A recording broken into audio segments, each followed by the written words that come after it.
Hello students, welcome to law school. आज के इस पर्टिकुलर क्लास में जी हम करने जा रहे हैं difference between summon and warrant. Clear students? तो आज का हमारा टॉपिक रहेगा difference between summon and warrant. पिछली कुछ वीडियोस में हमने आपसे डिस्कस करा है जी cognizable, non cognizable, compoundable, non compoundable offences. So ये जो चीजें होती हैं ये बड़ी कंफ्यूजिंग रहती है, हर लॉ एस्पिरेंट को इनमें बहुत दिक्कत रहती है, कंफ्यूजन रह जाती है। तो ये जो वीडियोस हैं आपके लिए बहुत हेल्पफुल रहेंगी to have the concept clarity. ठीक है जी।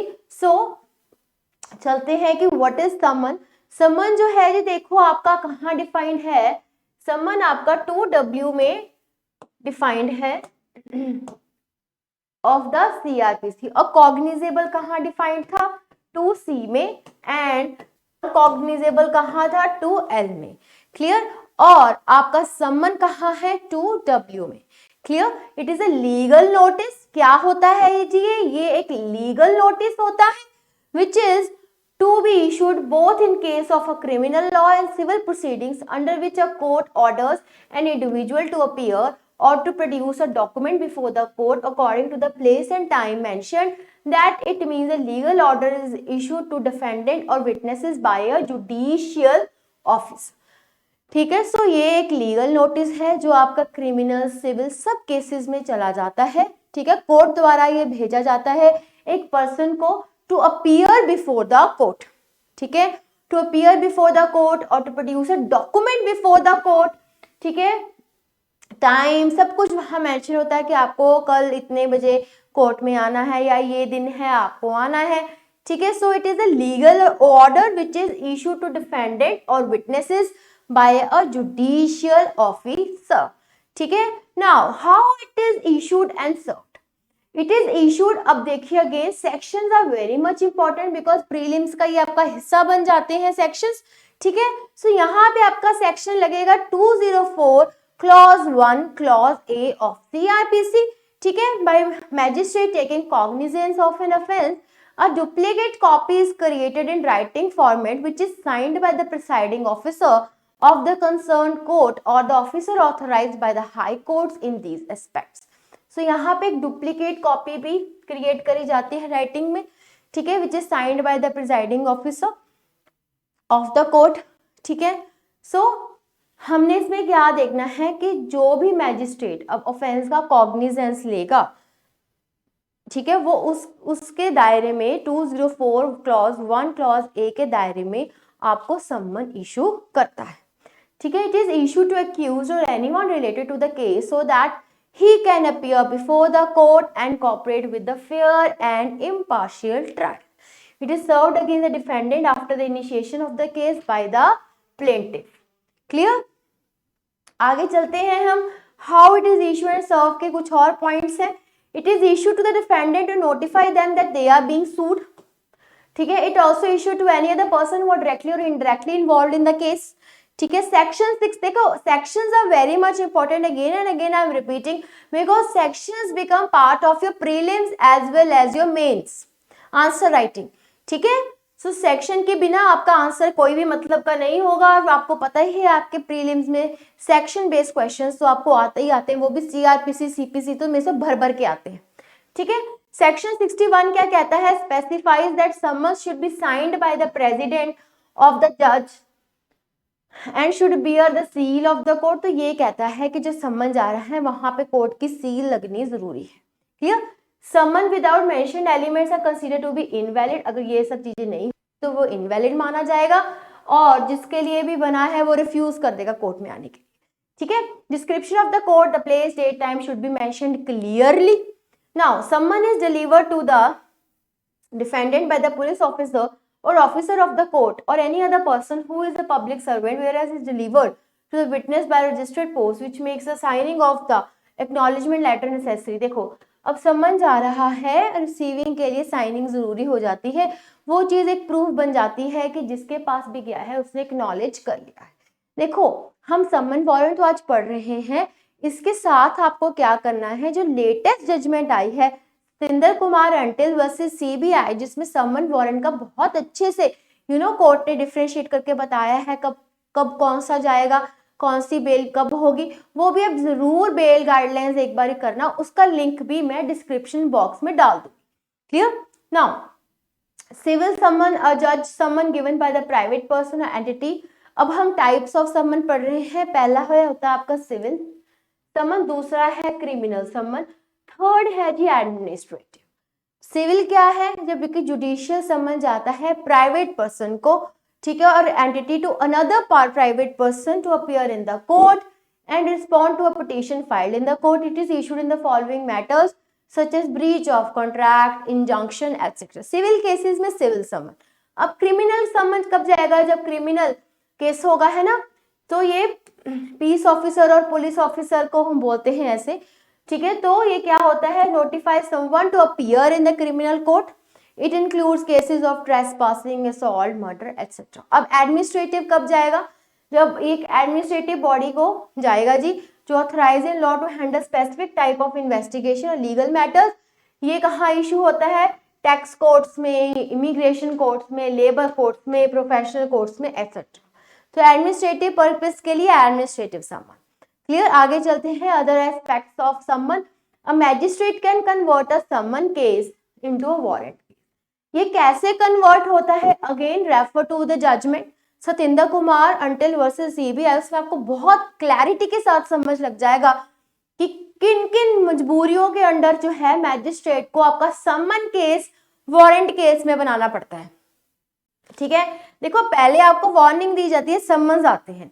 अब समन्स नहीं ले रहे हो, कोर्ट में पेश नहीं हो रहे हो, फिर क्या होगा? अल्टीमेटली में वारंट्स निकल जाएंगे। वारंट्स यानी कि अरेस्ट होती है आपकी और बेल भी नहीं मिलती फिर। ठीक है, पहले सिंपल वारंट्स आएंगे, फिर एनबीडब्ल्यूज मींस नॉन बेलेबल वारंट्स, उसकी आप बेल नहीं करवा सकते फिर। क्लियर? चलो जी, वो सारा स्टेप है, again and again I am repeating, link डल जाएगा, वो एक बार वीडियो देखना, आपको आसानी से एक एक चीज की क्लैरिटी हो जाएगी। क्लियर? चलो जी, the complainant may withdraw the complaint with the permission of the magistrate, the summon bounds the person to appear before the court on the described time and date. So the aim of the summons is to notify the person of his legal obligation. This type of notice only it is issued by the court to a person that includes some details as the name of the complainant of the accused. चलो जी, अब यहाँ पे ये trial important है समन case का। 252 से लेकर 259 of CrPC इसके ट्रायल की बात करता है। ठीक है, समन केसेस का ट्रायल इतना सीरियस नहीं माना जाता जितना वारंट केस का माना जाता है जी। तो इसमें बता रहे हैं मैक्सिमम पनिशमेंट 2 साल की रहती है इसमें, ये केसेस में, समन वाले ट्रायल केसेस में। Trial procedure is not detailed formulate unlike the warrant case. Section 91 क्या कहता है? It is with summoning to produce a document और अदर थिंग। 255 कहता है substance of the allegation of the accused, the conviction on the plea of guilty is prescribed under 252. ठीक है, plea of guilty की conviction कहाँ होएगी? 252 में। फिर उसके बाद the procedure which is to be followed in the absence of accused, अब accused नहीं आया, आगे procedure कैसे follow करना है वो 253 में बता रखा है। ठीक है जी, अब जो है when the accused is not convicted on the plea, तो ये वाले sections हैं। 55 कहता है ऑर्डर ऑफ इक्विटल और conviction by the magistrate following the evidence. देखो एविडेंस देखेंगे, या तो इक्विटल होती है या कन्विक्शन होती है, तो ये कहाँ बताई गई है? 255 में। 256 कहता है action of the on the death and non appearance of the complaint. मान लो कि आपके कंप्लेनेंट की डेथ हो गई, वो अपीयर नहीं हो पाया, तो वो सारी बात 256 में बताई हुई है। 257 कहता है कि प्रोसीजर विड्रॉइंग। अब देखिए फाइनल डिसीजन से पहले ही कंप्लेंट विड्रॉ हो जाए तो उसके बारे में 257 में बता रखा है। 258 कहता है procedure of for discharge of summons is prescribe. अब मान लो डिस्चार्ज हो गए हैं समन्स, तो उसके बारे में 258 में। 259 कहता है कि power of the court to convert a summon case into a warrant case. Clear? आगे चलते हैं हम, कहते हैं 2x में आपका वारंट डिफाइंड है। ठीक है, 2W में अगर आपका समन था तो 2X में आपका वारंट है जी।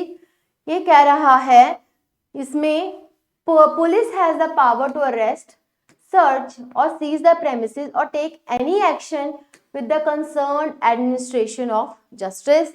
This legal document is authorised by a जज और magistrate. It gives authority to the police to act in an area that is not under their scope. ठीक है, आगे चलते हैं। लीगल प्रोविजंस क्या है? पहली सिंपल सी बात है, वारंट है, जज या मैजिस्ट्रेट उसको कह देगा, ठीक है, और वारंट आपके निकल जाएंगे। ये डायरेक्ट करता है शेरिफ, कांस्टेबल और पुलिस ऑफिसर को, इसके लिए इशू करना पड़ता है validate act, otherwise it will be illegal. ठीक है, देखो, it is issue to validate the act, ठीक है, कोई आपने एक्ट करा है उसको वैलिडेट करना चाहिए, अदरवाइज आपके वारंट्स इलीगल माने जाएंगे, बिकॉज वो आपके फंडामेंटल राइट्स के अगेंस्ट हो जाएंगे। Clear? It normally includes search, arrest, execution. It is issued to create apprehension, someone's mind, search the premises. देखो, सर्च का हो गया वारंट, ठीक है, बहुत सारे ऐसे वारंट्स निकलते हैं, तो कहते हैं कुछ बात होनी चाहिए, ये नहीं कि आपके इलीगल वारंट्स हो, क्योंकि वो आपके फंडामेंटल राइट्स के अगेंस्ट हो जाएंगे। क्लियर? सो ये एग्जीक्यूट भी मैजिस्ट्रेट करता है वैलिड ग्राउंड्स के ऊपर। क्लियर? वारंट में भी अगेन सब कुछ अच्छे से मेंशन होना चाहिए, नेम, डिस्क्रिप्शन जिसके लिए हुए हैं। सेक्शन 70 कहता है warrant must have the seal of the court, ठीक है जी। उसके बाद a court can state in warrant regarding the payment of certain amount of security by a person as an assurance of producing himself before the court so that his arrest may be avoided. ये किस में held हुआ था? आपका ये हुआ था State versus Daud Ibrahim Kaskar, that warrant can be issued even in the course of investigation and before taking cognizance of the case. So अभी मान लो आपने कॉग्निजेंस भी नहीं लिया है, जस्ट इन्वेस्टिगेशन ही हो रही है, उस दौरान भी आपके वारंट्स इशू हो सकते हैं। ये बात आपकी इस केस में बोली गई थी। क्यों बोली गई थी? देखो, कहते पहले तो पेमेंट वगैरह देके, सिक्योरिटी देके जो है अरेस्ट बचाने के लिए बेस हम ऐसे ही लेते हैं, है ना। बट मान लो अगर आपको वारंट केस बनाना है तो इन्वेस्टिगेशन में बहुत कुछ निकल के आ रहा है, तो उस दौरान ही आप अपना केस है वारंट केस बना सकते हैं। क्लियर? आगे चलते हैं। There are 2 types of warrant, ठीक है जी, that is bailable and non bailable. वैसे डे टू डे बिजनेस में ऐसे ही होते हैं, तो मैंने आपको अभी बता के हटी थी। बेलेबल जिनको हम सिंपल वारंट्स कहते हैं, NBW जिसको हम नॉन बेलेबल वारंट्स कहते हैं। Clear students? So section 71 explain करता है warrant of arrest of any person, और बेलेबल वारंट की बात करता है। उसके लिए क्या करना पड़ता है? आपको सिक्योरिटी रखनी पड़ती है, ठीक है जी, और बॉन्ड बनाना पड़ता है कोर्ट के साथ कि जी देखिए आपने वारंट इशू करे, हम प्रॉमिस करते हैं ये सिक्योरिटी है हमारी, इतने ये हम अमाउंट पे कर रहे हैं, या कोई चीज को हम वहां पे सिक्योर करते हैं कि देखिए जी आप रख लो, कोर्ट के उसमें रख लो, हम आएंगे, ठीक है, हर पेशी पे अब हम अपीयर होंगे सेक्शन, या फिर हम इन्वेस्टिगेशन में कोऑपरेट करेंगे।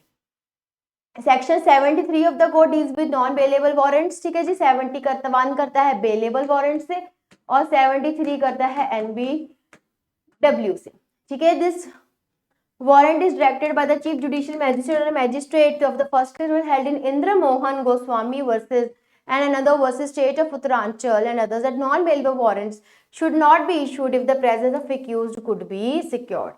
सी सही में ये सच बात है। अगर मान लो ये, तभी तो जो आपकी सुंदर कुमार अंटिल हुई है ना जजमेंट, बहुत सारी चीजों की क्लैरिटी आई है। जब आप कह ही रहा है अक्यूज कि मैं आऊंगा, मेरी प्रेजेंस सिक्योर है, तो फिर आप किस बात के लिए NBWs इशू कर रहे हो? ठीक है ना, कोई जरूरत ही नहीं है। जब वो आने को मान ही गया है, वो आएगा, इंश्योरेंस दे रहा है, तो उसके बाद NBWs इशू करने का तो कोई मतलब ही नहीं। क्लियर? सो अब टाइप्स ऑफ वारंट देख लीजिए। Arrest warrant, search warrant, execution warrant, possessory. अरेस्ट में क्या होता है? कुछ नहीं होता है, इसमें बस अरेस्ट का आपका वारंट इशू हो जाता है, ठीक है जी, क्योंकि ये बंदा आ नहीं रहा, बार बार बुला रही है कोर्ट, तो उसमें क्या करता है, उसकी अरेस्ट के लिए ऑर्डर्स निकल जाते हैं, वारंट निकल जाते हैं। So arrest and detention of the individual, a warrant is not required if police have necessary probable cause. देखो, अगर पुलिस के पास है रीजन कि हाँ प्रोबेबिलिटी थी कि वो उसको अरेस्ट कर सकता है, फिर वो वारंट्स नहीं इशू करेंगे, ठीक है। ये बात कहाँ मेंशन है? आपकी 70 में मेंशन है सेक्शन। क्लियर? अब सर्च वारंट कब निकलते हैं? 93 के अंडर निकलते हैं, सेक्शन 93 के अंडर।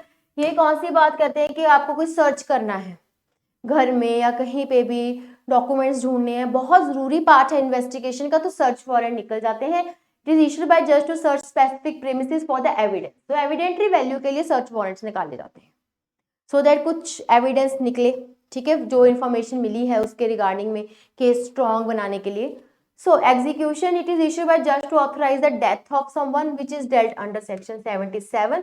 तो 77 वगैरह के लिए एग्जीक्यूशन वारंट निकल जाता है. Possessory, if it is a civil writ issued by judge ordering property delivered to a named person, तो वो possessory हो जाता है. ठीक है, आगे चलते हैं. प्रोसीजर क्या फॉलो होगा, 238 से लेके 250 तक जो है इसका प्रोसीजर फॉलो होगा. 173 कहता है कि trial by police report and procedure, जो इसका मेथड है वो बताएगा. उसके बाद method police report, complainant is filed directly with, देखो अगर कोई और मेथड है तो कंप्लेनेंट जो है क्या करेगा, मैजिस्ट्रेट के पास डायरेक्टली जाएगा, वहां से जो है वारंट इश्यूज या जो भी करने के लिए कोर्ट जो ऑर्डर दे देगी. ठीक है, trial by magistrate in warrant cases is done with the accordance of the procedures mentioned in 238 to 247. 238 कहता है पुलिस रिपोर्ट जो हो इन कॉम्प्लियंस होनी चाहिए 207 के. उसके बाद process of discharge of accuse on the baseless charge is prescribed in 239. Following एक उसके बाद 240 कहता है कि अगर charges are framed against an accuse, उसकी बात करता है. Process of conviction of guilty plea 241. 242 procedure of evidence of the prosecution, procedure for evidence of the defence is dealt under 243. तो प्रोसिक्यूशन का 242 और जो डिफेंस लॉयर का एडवोकेट का वो होगा 243. 244, 245, 246 ये डील करते हैं procedure of warrant cases which is framed otherwise than on police report. अब मान लीजिए आपकी पुलिस रिपोर्ट के अलावा इश्यूज फ्रेम हुए हैं, ठीक है, वारंट केस फ्रेम हुआ है, तो वो ये सेक्शंस डील करेंगे. 244 कहता है procedure how the evidence for the prosecution in warrant case generated. ठीक है, कि कैसे वारंट केस जनरेट हो गया. ठीक है, उसके बाद evidence must be considered under 138 of the Indian evidence act. तो ये सेक्शन आपका इंडियन एविडेंस एक्ट का है जी. ठीक है, उसके बाद ये कह रहे हैं 246 जो है framing of charges, very important sections पे बहुत बार क्वेश्चन आ चुका है प्रीलिम्स में. Its explanation is made to accuse, conviction of guilty plea, choice of accuse to recall the prosecution witness. आगे वो अगेन प्रोसेस डिफेंस की एक्सप्लेन करने के लिए 247 है एविडेंस के लिए. ठीक है, जजमेंट एंड कनेक्टेड मैटर्स 248 में होंगे. फिर 250 प्रोसीजर बताएगा cases where the accuse is found not guilty. ठीक है, सर ट्रायल चलेगा, उसके बारे जो इन्फॉर्मेशन है वो. Now the person must be immediately discharge at the magistrate in order to pay a particular amount of compensation which should not be more than amount of fine. The compensation will only be paid if the accused and not any of his relatives. सिर्फ accused पे करेगा और कोई नहीं पे करेगा. अब हम कुछ डिफरेंसेस देखते हैं कि समन और वारंट के क्या डिफरेंसेस है. पहला डिफरेंस मीनिंग के थ्रू. देखो समन क्या है, कहते हैं लीगल डॉक्यूमेंट है जो जुडिशियल ऑफिसर देता है डिफेंडेंट और विटनेसेस को. ठीक है जी, कोई लीगल प्रोसीडिंग्स चल रही है तो उसमें आपका लीगल डॉक्यूमेंट या लीगल नोटिस चले जाता है. वारंट क्या है, वो ऑथराइज कर देता है पुलिस को एक एक्ट करने के लिए which would otherwise be illegal, which is to do the arrest. ठीक है, और to do the investigation, to search, seize anything. Now provision ये 2W में, ये 2X में डिफाइंड है. Now what does it contain, summon it is the instruction to appear produce a document before the court, whereas warrant is a document that provides the authority to the police. अब देखिए समन आ रहा है, आपको उसमें ये पता चलेगा कि जी मुझे इस दिन आना है. वारंट क्या होगा, वारंट्स निकल गए तो पुलिस के पास अथॉरिटी आ जाती है. ठीक है, समन्स जो है डिफेंडेंट को एड्रेस करते हैं, विटनेसेस को. वारंट जो है पुलिस के पास सीधा जाते हैं क्योंकि उनको वो अथॉरिटी देते हैं. क्लियर. ऑब्जेक्टिव्स के बेसिस पे डिफरेंस देखिए जी. Summon is issued to a person to notify about the legal obligations to appear in court. On the other hand warrant is issued to bring accused to the court who have ignored to appear in the court. ठीक है, तो police के पास power हो जाती है, समन पे नहीं आया, वारंट निकल गया, अब तो उसको आना ही पड़ेगा, पुलिस खींच के ले आती है. Clear. Now, based on the procedure, CRPC prescribes only one procedure for the trial of someone whereas generated on a police report or complaint. The procedure is prescribed in 252 to 59. और उसके बाद ये procedure आपका क्या कहता है, 2 procedures हैं जी trial of the warrant case में. One of the procedure is for the case instituted on a police report, while other deals with the case instituted other than the police report. अब police report पे बना है warrant case तो एक procedure follow होगा जो हम करके हटे हैं. उसके बाद पुलिस रिपोर्ट पे नहीं है कुछ ऐसी इन्वेस्टिगेशन के दौरान या कुछ ऐसा ही हो गया है कि वो वारंट केस बन गया है, समझ नहीं ले रहे वारंट बन जाएंगे, तो वो बात है। ठीक है, based on difficulty level the trial of summon case is easier simpler, warrant case is complicated and slower, warrant cases deals with offenses which are more serious than those of summon cases. It cannot be dealt in a manner as the summon cases are solved. अब हम difference देखते हैं opportunity available to the accused को। Summons में क्या होते हैं, और only one opportunity to cross examine the prosecutions witness, ये आपके एविडेंटरी वैल्यू के लिए है, या क्रॉस के हिसाब से आप देख सकते हो difference, that it is the final chance available to him. On the other hand, accused in the warrant cases gets more than one opportunity to cross-examine the prosecution's witness also. Now, based on the conversion of the case, magistrate give the power to convert a summon case into a warrant case under the code. But a warrant case now, देखो, आपका summon case जो है वो warrant case में convert हो सकता है, but आपका warrant case कभी भी कभी भी समन केस में आपका कन्वर्ट नहीं हो सकता। क्लियर, कभी भी कन्वर्ट नहीं हो सकता। वारंट बन गया, बड़ी चीज बन गई तो बन गई, तो छोटे में नहीं कन्वर्ट कर सकते। ठीक है, अब हम देखते हैं difference presence of provision for pleading guilty. An accused in summon case में plead guilty by post without appearing before the magistrate. It is done only when the summon to the accused has been issued. There are no such provisions available for the trial and warrant case. देखो, समन case में वो guilty plead कर सकते हैं, बिना appear हुए भी वो कह सकते हैं कि हाँ जी हम नहीं हुए, बट जब वारंट निकल गए तो निकल गए, ट्रायल चलता है। ठीक है, the charge in warrant case can not be split into constituents so that the trial can be initiated under a summon case. Clear now, opportunities for defense. Warrant case gives greater opportunities for defense, whereas the same is not possible under the summon case. Framing of charge, formal charge is not necessary in summon, whereas warrant case में जरूरी हो जाता है जी, charges frame होते ही होते हैं। Procedure क्या है वो हम पढ़ चुके हैं, ये 252 259 में है, U 238 और 247 में वारंट केस है। क्लियर, सो ये थे आपके कुछ डिफरेंसेस। मेन आपकी मोटी मोटी बात यही है कि समन केसेस सीरियस ऑफेंसेस के लिए नहीं होते, वारंट होते हैं। Summon just it's a notice to appear, और वारंट क्या है, it gives authority to police, इनको खींच के लेके आओ क्योंकि आ नहीं रहे हैं। ठीक है, so that's all in today's video. मिलते हैं अब हम नेक्स्ट वीडियो में। Thank you so very much.